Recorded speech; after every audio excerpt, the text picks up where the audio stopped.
What's going on, guys? Welcome to the 6-Yard Workshop, and this is my old, now broken TV. I'm not actually going to break it. It was already broken. But my fiance and I just went out and purchased a brand new 75-inch LG Smart Everything TV, and we have a slight problem. It doesn't fit on the TV stand. So this is our old TV stand, and it's 48 inches in length, which was great for the old TV. But our new TV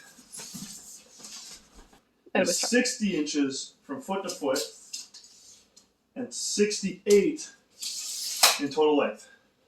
So we're going to have to whip something up in the basement since everything is on lockdown right now and everything's closed. We're going to have to whip something up just temporarily until we can build a nice TV stand. We're not paying $300 when we can buy the wood ourselves and make something way better. Alright, so we're down here in the basement shop, and as you guys can tell, I'm a very clean worker, and I have cleaned up the space, obviously, for this video. And we're going to look around and see what kind of wood we have. We've got a couple pieces of 2x4s that I have from a leftover demo, and we have a couple pieces of scrap wood just over there. So this is my tiny pile of wood right here.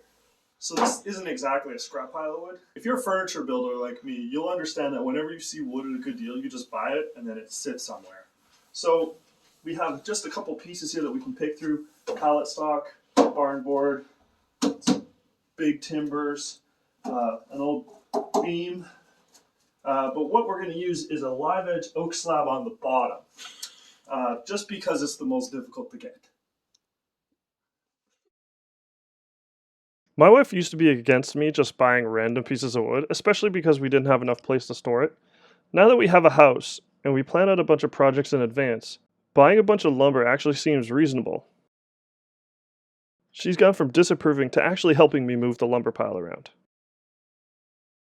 We're outside now because we want to cut this thing down and sand it, and we don't want sawdust getting all up inside because I don't have the dust collection set up yet. As a matter of fact, I don't have most of the shop set up yet. There's two things. We need to cut this thing down to length, making sure it's at least 60 inches or longer. We've got to split at both ends. But the other reason is both ends are jagged and we want them straight. So we're going to use a clamp and a drywall square. The circular saw will ride against this, giving us a perfectly straight cut.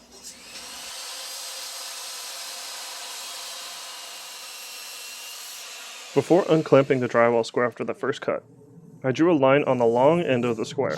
So when I flipped it around, I could line up the long end of the square again on that same line, making sure that both ends are parallel to each other. The slab was actually really flat, so all I needed to do was sand off the bandsaw marks using 60 grit. Then I worked all the way up to 220 grit, making it nice and smooth. So I sanded, and sanded, and sanded, and sanded. Oh, we're back in the shop. So to finish this slab, I'm going to use 3 different things here, and I want to go over what I'm using and why.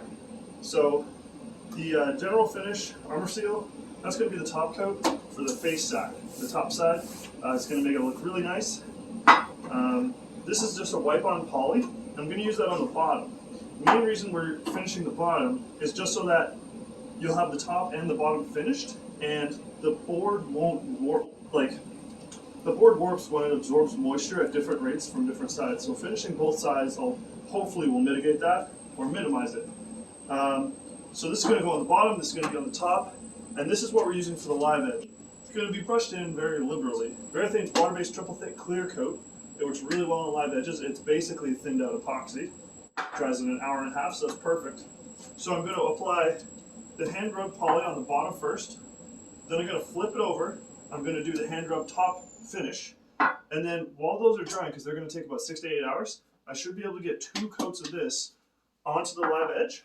And I'll be able to wipe off any drips, sand off any drips. I'll do a really light scuff sand with 600 grit of the top. Then we'll go for a second coat of finish of the general armor seal. And it should look perfect, and it should hold up over time. So as I just said, we're using an oil-based wipe-on polyurethane. And when we're putting it on the bottom, we're just kind of slapping it on. There's no real right or wrong way to do this. You just want a nice thick coat. We're doing the bottom first. That way when we flip the slab over, we're not at all concerned that the sawhorse might leave marks in the finish because it's on the bottom. On the top, we're using Armor Seal General Finish in Satin. This is my favorite finish. Not only does it make the colors in the wood really pop, but you can also use 4 or 5 coats and it'll build up a very durable layer for protection. When brushing on the triple thick polyurethane, it's going to go on thick. It's called thick, but that's okay because we want a thick coat. When it goes on, it's going to look a little white and milky, but don't worry about that because it's going to dry clear. One coat might be okay on the bark, but I would recommend doing 2 or maybe even 3 just to hold it in place as it is quite brittle. My fiance spray painted the stand black, and now our new TV has a temporary but very functional TV stand. That's it for this video, guys. It was just supposed to be a fun little one. This is how I like to finish my hardwood slabs, and hopefully you guys learned something from it. Thanks for watching. See you next time.